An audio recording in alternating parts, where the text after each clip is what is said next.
अस्सलाम वालेकुम, मैं हूं आबिद अंदलीब। नाजरीन, हुकूमत ने जस्टिस काजी फाइज ईसा साहब की मोहब्बत में इतना बड़ा ब्लंडर कर दिया जिसका शायद कोई सोच भी नहीं सकता था। ये इलेक्शन कमीशन के इलेक्शन ना करवाने की तौहीन से भी बड़ा ब्लंडर है।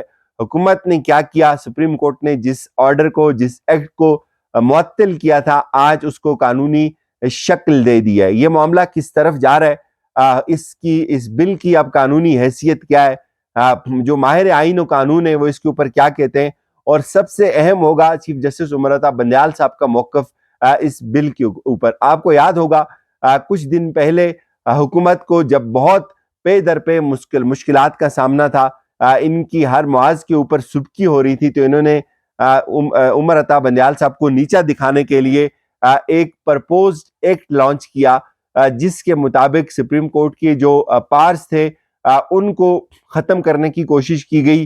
उमर अता बंदयाल साहब की जो कुव्वत थी, जो पार थे, उनको ख़त्म करने की कोशिश की, उनके इख्तियारात को कम करने की कोशिश की। उसके साथ साथ काजी फाइज ईसा साहब को और जस्टिस तारिक मसूद साहब को एक किरदार देने की कोशिश की गई, और वो बिल की सूरत में थी। और वो बिल ये था कि जो सो मोटो का इख्तियार है वो 3 जजेस से मुंतकिल कर दिया जाएगा।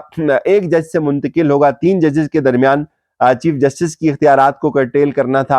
और उसके साथ साथ उस बिल में जो बेंच बनाने का जो मामला था वो काजी फाइज ईसा और जस्टिस तारिक मसूद साहब की तरफ रेफर कर दिया गया था।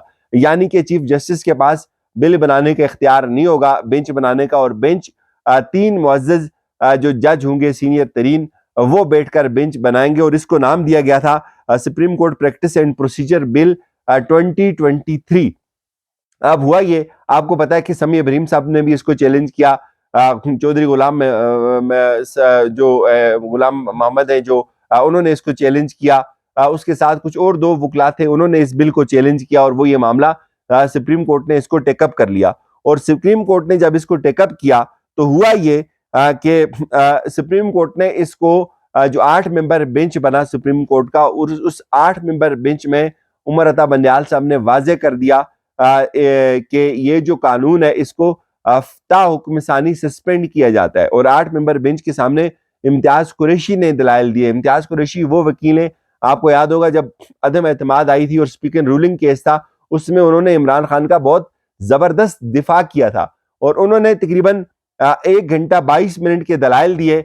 और इन 1 घंटा 22 मिनट के दलाइल में 8 के 8 जो मुअज़्ज़ज़ जज साहिबान थे, उन्होंने एक बात की कि इस बिल को ता हुक्म सानी सस्पेंड किया जाता है। लेकिन आज क्या हुआ, अदालती हुक्म के बावजूद supreme court practice and procedure bill बाकायदा कानून बन गया। कौमी असम्बली सेक्रेटेरिएट ने इसके हवाले से बाकायदा नोटिफिकेशन जारी कर दिया।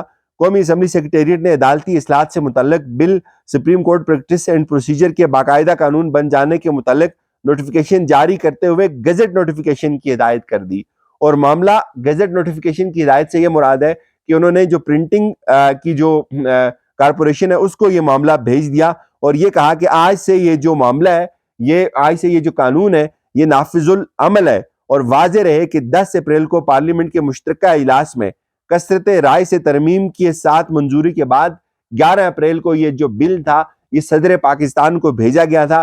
और सदर पाकिस्तान ने इसको ये कहकर मुस्तरद किया था कि अभी चूंकि ये मामला जो है वो सुप्रीम कोर्ट के पास है, और उन्होंने इस बिल के ऊपर दस्तखत नहीं किए थे।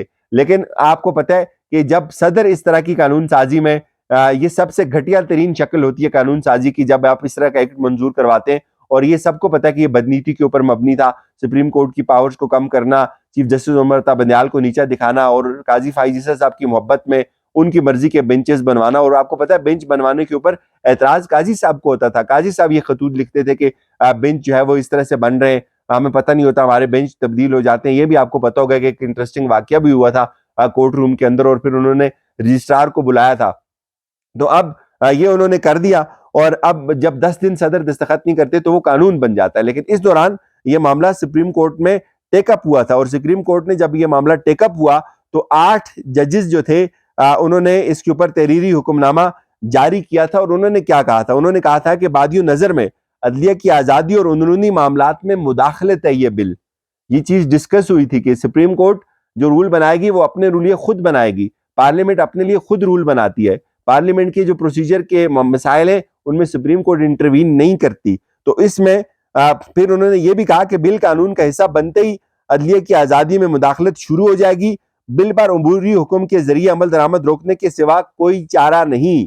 اس دوران عبوری حکم نامہ جاری کرنا ضروری ہے, اور سپریم کورٹ نے ایک عبوری حکم نامہ جاری کر کے اس کو سسپینڈ کر دیا تھا. اور اس عدالتی حکم نامے میں یہ بھی کہا گیا تھا کہ پریکٹس اینڈ پروسیجر ایکٹ کے خلاف درخواستوں پر سماعت 2 مئی کو دوبارہ ہوگی. حکم امتناعی کا اجرا ناقابل تلافی خطرے سے بچنے کے لیے ضروری ہے. سیاسی جماعتیں چاہیں تو اپنے وکلاء کے ذریعے فریق بن سکتی ہیں. اس کا یہ مطلب تھا کہ سپریم کورٹ نے اس بل کو, اس پرپوزڈ ایکٹ کو سپریم کورٹ کی اندرونی آزادی کے خلاف سمجھا, اور یہ بہت بڑی واردات تھی سپریم کورٹ کے اوپر, اور حکومت کو بچانے کے لیے یہ ایک بہت بڑی واردات تھی جو حکومت نے کی. اور اب سپریم کورٹ کے اس فیصلے کے باوجود اس کو انہوں نے گیزٹ نوٹیفیکیشن کے لیے جاری کر دیا, پرنٹنگ کارپوریشن کو بھی بھیج دیا کہ یہ بل جو ہے وہ آج سے نافذ العمل ہے. لیکن اب میں آپ کو بتاؤں اس کی قانونی حیثیت صفر ہے. اس کی قانونی حیثیت اس لیے صفر ہے کہ انہوں نے اپنی اوقات دکھا دی ہے, انہوں نے واضح کر دیا ہے چیف جسٹس عمر عطا بندیال کے اوپر کہ یا آپ رہیں گے یا ہم رہیں گے. اور یہ وہ ایک باریک لائن ہے جو کھچ گئی ہے عمر عطا بندیال صاحب کے دوران اور اس پارلیمنٹ کے دوران اور درمیان. اب یا یہ پارلیمنٹ رہے گی یا سپریم کورٹ رہے گی. معاملات چونکہ اس طرف جا رہے ہیں, ایک طرف ایک سپریم کورٹ ایک بل کو ابھی سسپینڈ کرتی ہے عبوری حکم کے ذریعے, اور عدالت اس کے اوپر کہتی ہے کہ اس کے اوپر مزید کام رک جائے, اور اس دوران آپ اس کو قانون بنا دیتے ہیں, اس دوران آپ جو ہے وہ اس کو پرنٹنگ کے لیے بھیج دیتے ہیں. ایسے ہی ہوگا بالکل. میں آپ کو بتا دوں جیسے انہوں نے کہا تھا کہ ہم عدالت کا بائیک آؤٹ کرتے ہیں, اور پھر عدالت کے آ کر منتیں کی تھی, اور آج دن تک یہ منتیں کر رہے ہیں عدالت کی کہ ان کو ٹائم مل جائے. اور بالکل ایسے ہی ہوگا جیسے انہوں نے عدالتی جو حکم تھا اس کو مسترد کیا, سپریم کورٹ کے بینچ کو مسترد کیا, الیکشن کے فیصلے کو مسترد کیا, اور سپریم کورٹ میں جو پیسے دینے کا معاملہ تھا اس کو مسترد کیا, اور اس کے بعد پھر منتیں کی کہ بھائی ہم یہ سارے معاملات کر لیتے ہیں کہ ہمیں آپ اپنے آپس میں بیٹھنے کا موقع دیں. تو یوں یہ جو کچھ کیا گیا حکومت کی طرف سے کہ جو بینچ بنانے کا اختیار ہوگا جو وہ عمر عطا بندیال صاحب سے چھن جائے گا, اور وہ جو سینئر ترین 2 جج ہوں گے عمر عطا بندیال صاحب کے بعد جسٹس قاضی فائز عیسی اور سردار طارق مسعود صاحب, وہ آپس میں بڑے اچھے دوست ہیں, وہ مل کر بینچ بنائیں گے, اور جو حکومتی کیس ہوں گے وہ ان بینچز کے پاس لگیں گے, اور اس طرح سے معاملات حکومت کے لیے ٹھیک ہو جائیں گے. لیکن ایسا بالکل کچھ نہیں ہونے جا رہا, کیونکہ سپریم کورٹ نے اس بل کو پہلے سسپینڈ کیا ہوا ہے, اس کی کوئی قانونی حیثیت نہیں ہے.